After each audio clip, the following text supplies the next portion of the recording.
Welcome back to our channel. இன்றைக்கி மீன்களை பற்றி பார்க்க போகிறோம். மீன்கள் நன்னீர் அல்லது கடல் நீரில் வாழ்கின்றன. மீன்களின் நீர்வாழ் தகவமைப்புகளை இங்கு காண்போம்.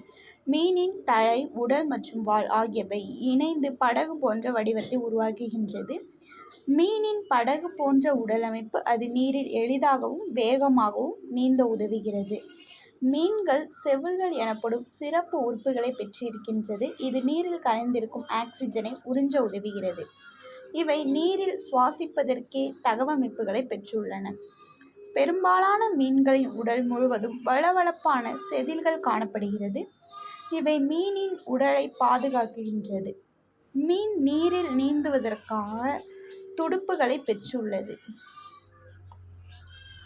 பாருங்க, இது வால், இதுதான் துடுப்பு, இதுதான் செதில், இது செவில், இது கண், வாய், தலை.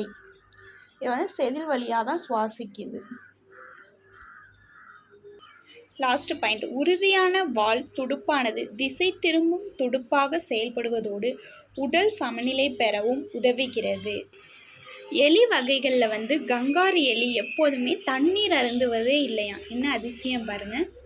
அது தான் உண்ணும் விதைகளிலிருந்து நீரை பெறுகிறது. இந்த வீடியோ உங்களுக்கு பிடிச்சிருந்தா லைக் பண்ணுங்கள், ஷேர் பண்ணுங்கள், கமெண்ட் பண்ணுங்கள். மறக்காமல் நம்ம சேனலை சப்ஸ்கிரைப் பண்ணுங்கள்.